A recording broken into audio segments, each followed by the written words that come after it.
के 12:30 बज रहे थे। कोल्हापुर में धाराशिव जाने वाली सीनियर कॉलेज के छात्रों की बस जंगल के रास्ते से गुजर रही थी। ट्रिप खत्म करके वे वापस धाराशिव आ रहे थे। दिन भर मौज मस्ती करने की वजह से सभी छात्र थक कर सो गए थे। दरवाजे की सीट के पास विकास सर और सुशील सर खर्राटे ले रहे थे। बस ड्राइवर विजय मामा भी नींद में बस चला रहे थे।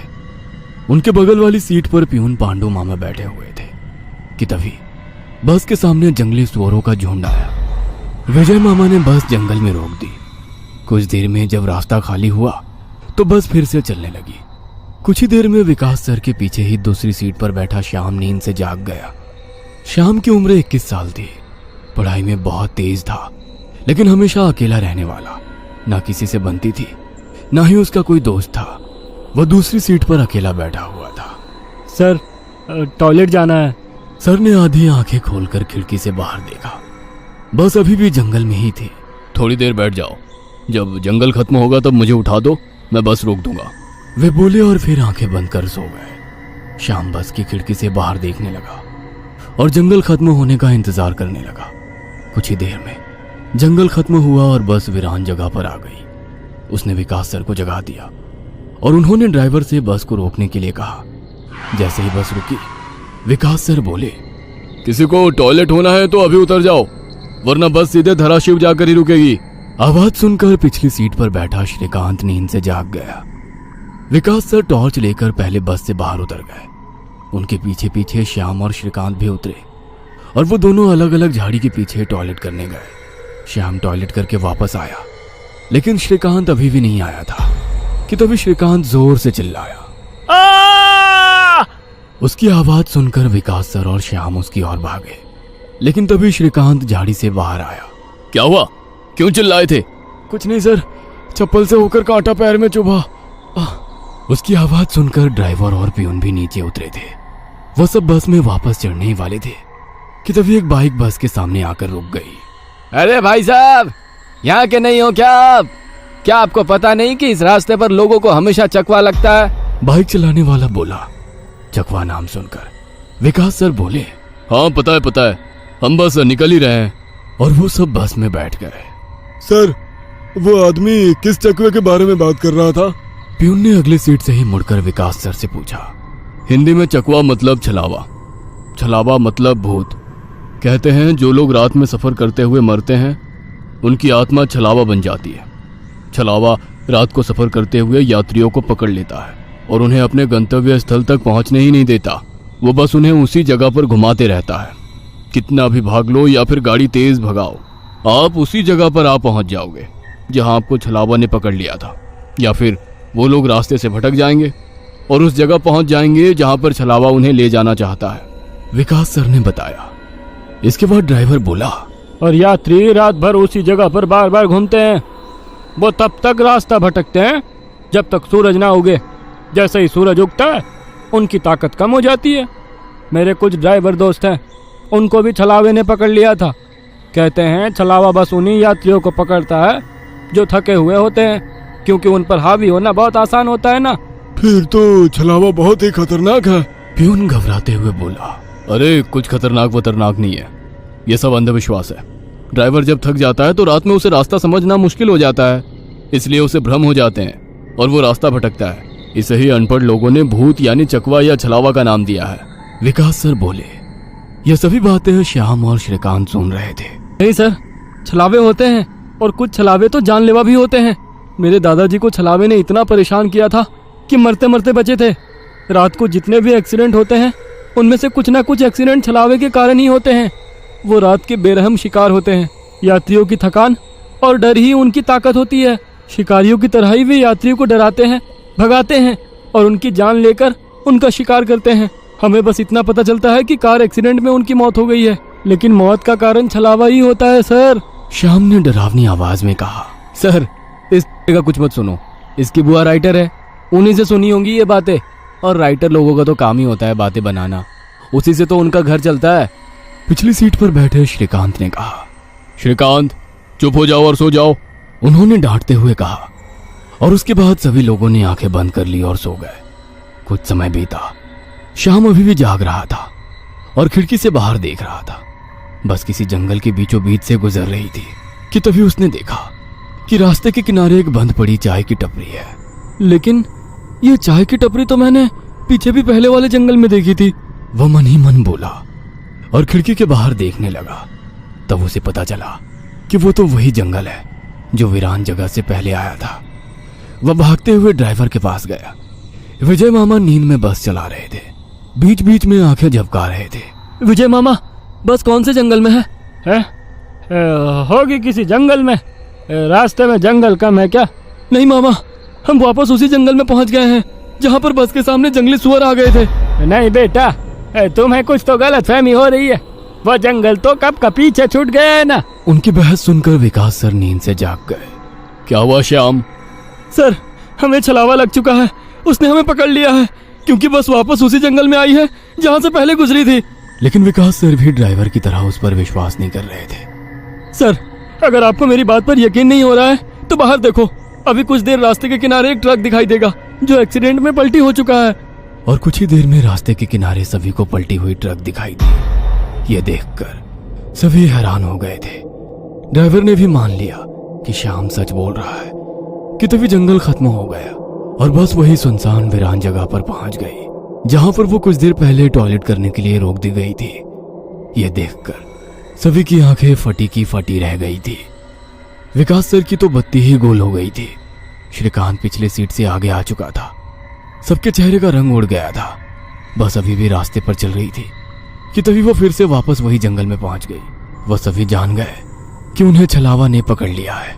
ड्राइवर कोई दूसरा रास्ता मिलता है या नहीं ये देख रहा था, लेकिन फिर भी बस वापस उसी जंगल में आ जाती थी। ऐसा लग रहा था कि मानो पूरी दुनिया में बस वही एक रास्ता है जो घूम फिर कर उसी जंगल में ले आता है। सर, अभी इस छलावे से कैसे निकले? मैंने सुना है कि छलावे से बाहर तभी निकल सकते हैं जब सुबह हो जाए। इसका मतलब हमें रात भर इसी सड़क से गुजरना होगा, जंगल से वीराने में और वीराने से जंगल में। क्यों ना हम सुबह होने का इंतजार करते हुए उसी वीरान जगह पर रुक जाए। ड्राइवर बस चलाते हुए बोला। लेकिन शायद मैंने सुना है कि छलावे में रुकना ठीक बात नहीं है। नहीं सर, मेरी बुआ ने बताया था कि अगर सेफ जगह मिल जाए तो रुकने में कोई परेशानी नहीं है। बस इतना ही पता है तुम्हें? और कोई तरीका नहीं है क्या? है, लेकिन वो अभी के लिए नहीं है। और वैसे भी अगर जिस छलावे ने हमें पकड़ा है, अगर वो कमजोर हुआ तो उसकी शक्तियाँ कुछ ही देर में कमजोर हो जाएंगी और हम छलावे से छूट जाएंगे। फिर वो छलावा हमें नहीं पकड़ सकता। इन सभी की बातें सुनकर सोए हुए सुशील सर जाग गए। अरे क्या हुआ? आ गया क्या मेरा बोरगांव? सुशील सर उबासी लेते हुए बोले। तभी सभी ने उन्हें घटी हुई घटना बता दी। यह सुनकर सुशील सर के तो मानो होश ही उड़ गए। लेकिन तभी ड्राइवर जोर से चिल्लाया, सर, आगे एक गांव आया है। यह सुनकर सभी लोग ड्राइवर की तरफ भागे। तब उन्हें रास्ते के किनारे एक बोर्ड दिखाई दिया जिस पर लिखा था, बोरगांव में आपका स्वागत है। यह देख सुशील सर जोर से चिल्लाए, ये तो मेरा गांव है, लेकिन हम यहाँ इतने जल्दी कैसे पहुंचे? हमें तो कोल्हापुर से निकले मुश्किल से 2 घंटे हो गए हैं और मेरा गांव कोल्हापुर से 6-7 घंटे की दूरी पर है। ये आपका गांव नहीं है सर, छलावा है। आपके मुंह से बोरगांव का नाम सुनकर छलावा हमें बोरगांव दिखाकर गुमराह कर रहा है। लेकिन अच्छा हुआ बोरगांव आ गया। मुझे लगता है कि हमें यहाँ पर सुरक्षित जगह ढूंढकर छिप जाना चाहिए। और सुशील सर के घर से ज्यादा सुरक्षित किसका घर हो सकता है? लेकिन सर, छलावे में एक जगह पर रुकना खतरे से खाली नहीं है और छलावा खुद में ही खतरा है। वो खुद में सुरक्षित जगह कैसे रख सकता है? तुझे मेरे से ज्यादा पता है क्या? बचपन से मैं भूतों के बारे में सुनते और पढ़ते आया हूँ। तू तय रहा। विजय मामा, बस सुशील सर के घर की तरफ ले चलो। सुशील सर ने ड्राइवर को अपने घर का रास्ता दिखाया, लेकिन तभी उन्हें उनके गली में लोगों की भीड़ दिखाई दी। बस आगे नहीं जा सकती थी, इसलिए उन्होंने बस दूर ही खड़ी कर दी। भीड़ में खड़े लोग जोर जोर से रो रहे थे और भीड़ का रुख सुशील सर के घर की तरफ ही था। भीड़ के रोने की आवाज सुनकर वे सभी लोग डर गए।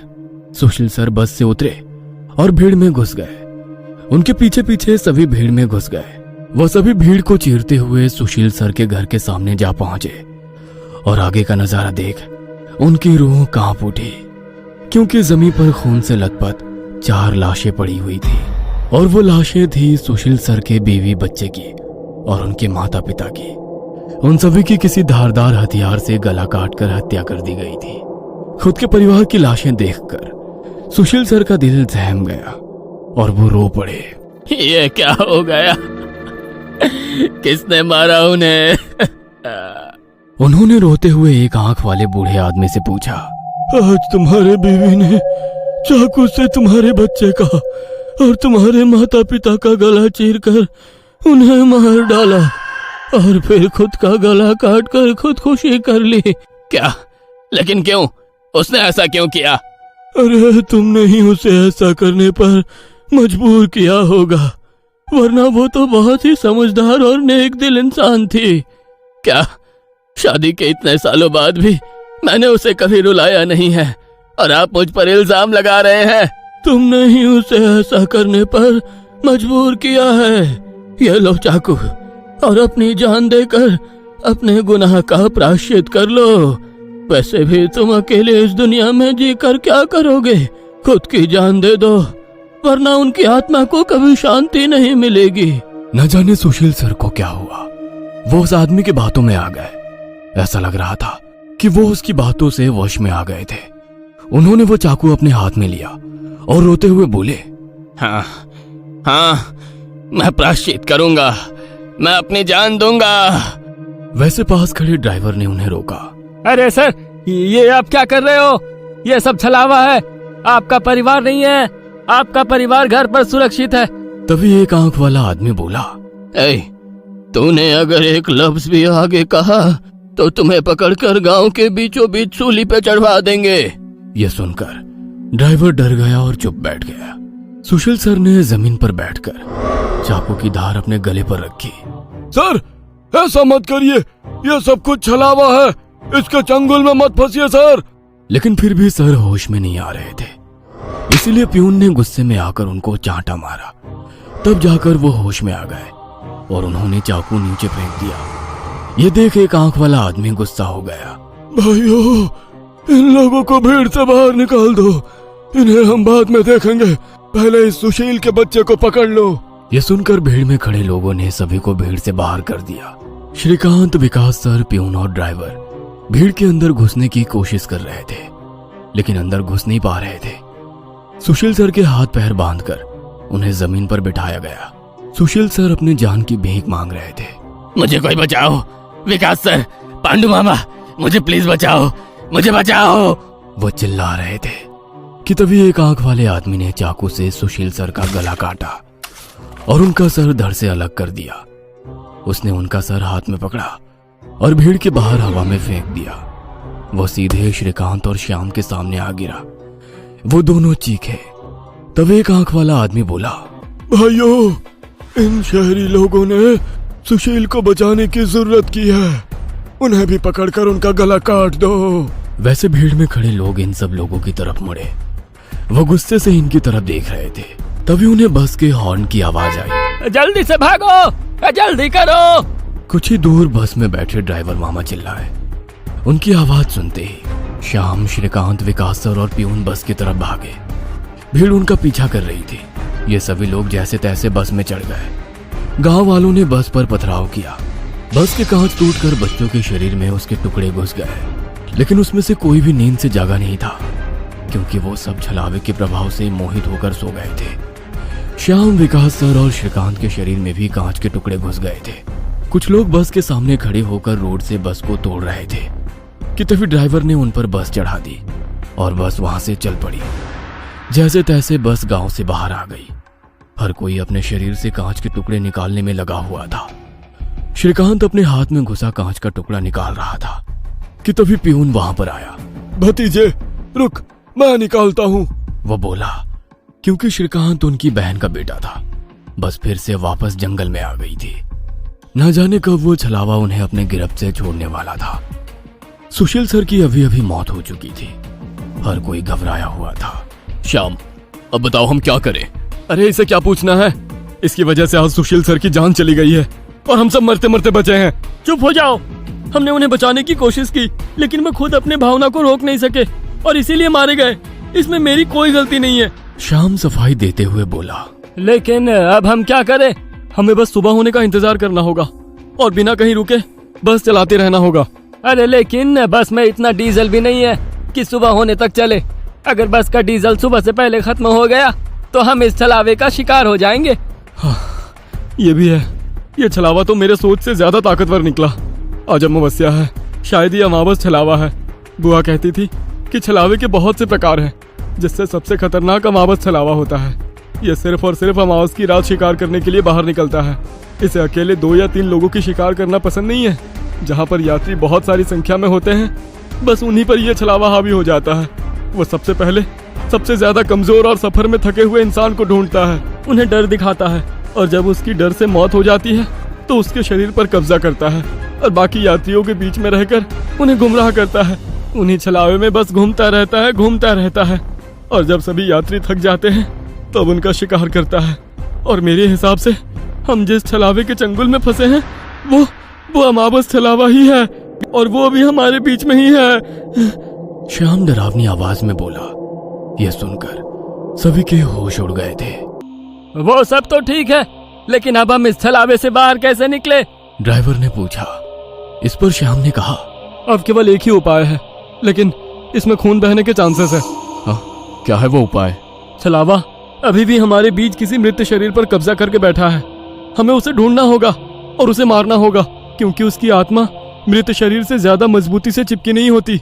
जैसे ही हम उसको मारेंगे, उसकी आत्मा मृत शरीर छोड़ देगी और फिर वो किसी मृत शरीर में घुस नहीं सकेगी, क्योंकि एक अमावस छलावा एक रात सिर्फ एक ही मृत शरीर पर कब्जा कर सकता है। लेकिन हम में से ये छलावा है कौन? वो पीछे सोए हुए स्टूडेंट के शरीर में नहीं है, क्योंकि वो होश में नहीं है। वो हम 5 में से एक है। क्या? लेकिन हम सब तो जिंदा हैं। नहीं, हम में से एक पहले ही मर चुका है। उसे छलावे ने मार डाला है और उसके शरीर पर कब्जा कर लिया है।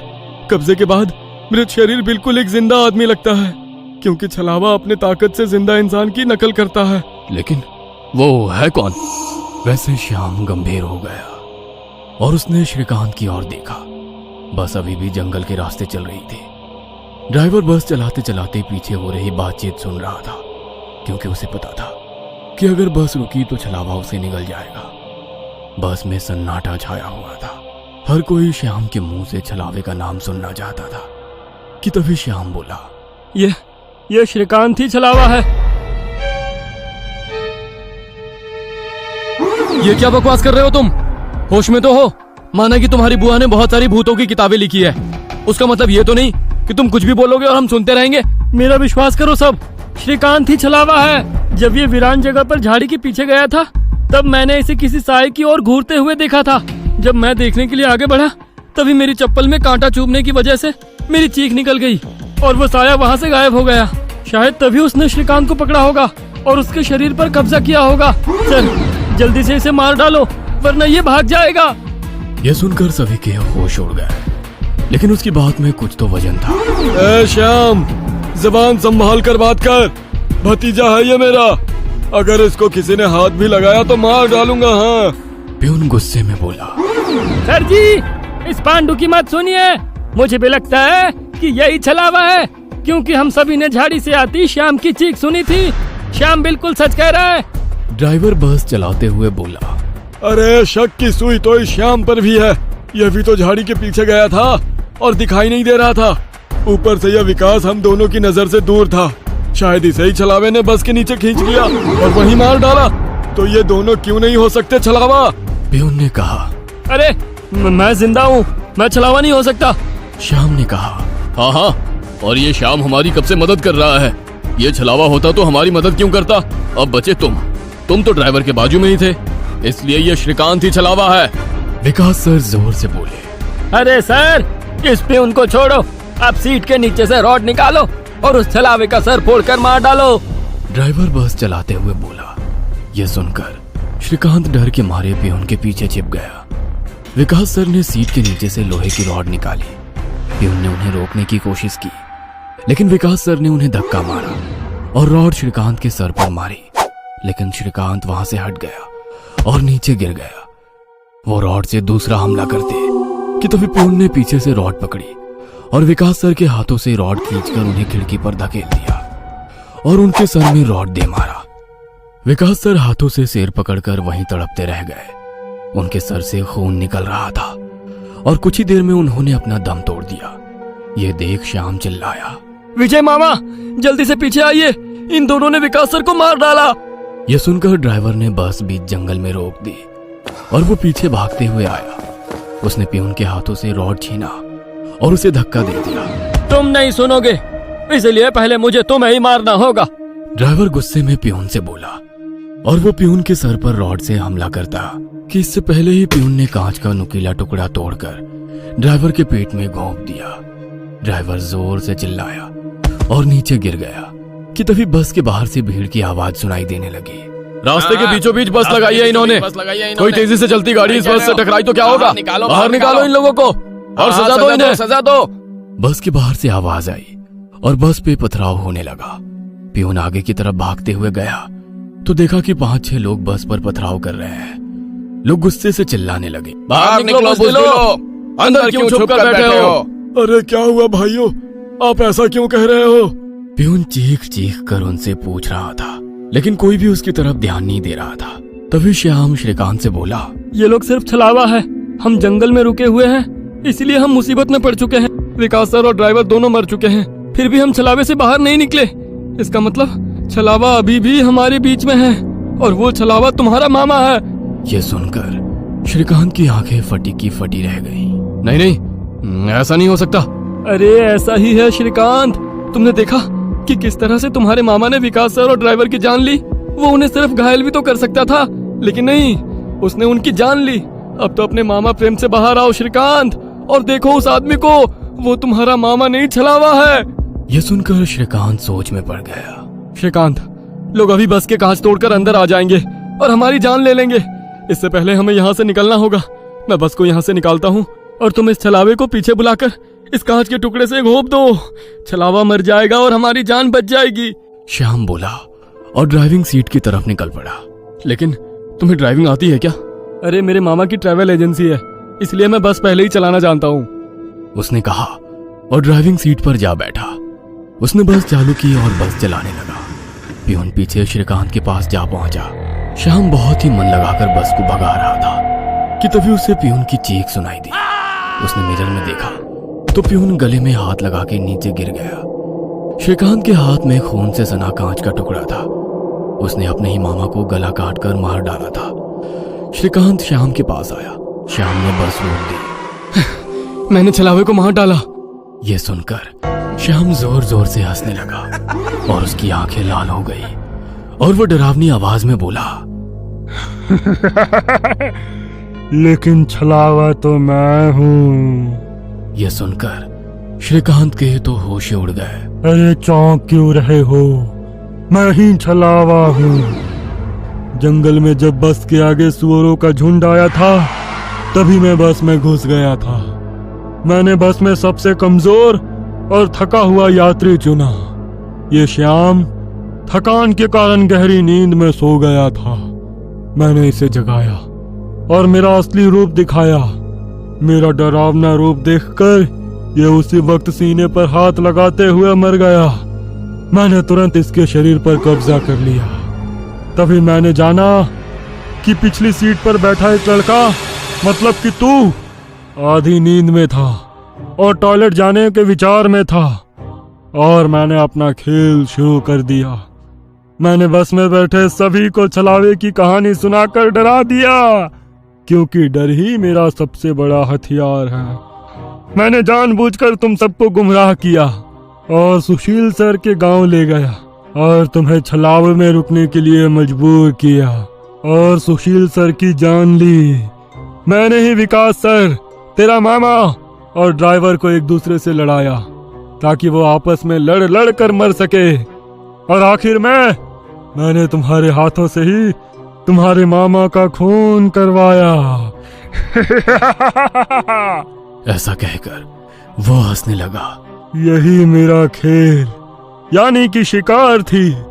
तूने अपने ही मामा की जान ली, उस मामा की जिसने तुम्हें बचाने के लिए अपने जान पर खेलकर 2 आदमियों की जान ली।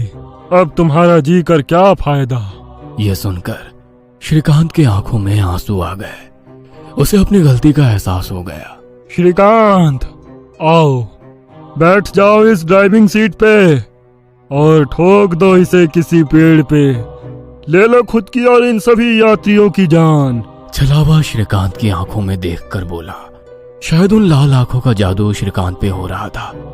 वो छलावे की बातों में आ गया था, जैसे सुशील सर आ गए थे और खुद की जान लेने के लिए तैयार हो गए थे। शायद श्रीकांत को अपने किए का पछतावा हो रहा था और वो छलावे की बात मानने वाला था कि तभी श्रीकांत ने अपने आंसू पोंछे और वो जोर से चिल्लाया, मामा।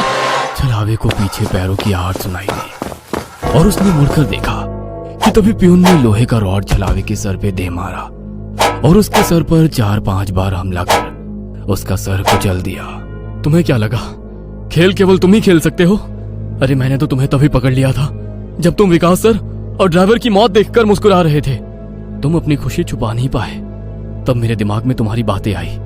जानबूझकर तुमने हमें गुमराह करके छलावे में रोका और तुम्हारी वजह से सुशील सर की जान गई। तुमने मुझ पर ही छलावा होने का इल्जाम लगाया, हाँ, और मेरे मामा विकास सर और ड्राइवर के बीच आग लगा दी और बाद में तुमने मुझे ही मेरे मामा को मारने के लिए कहा।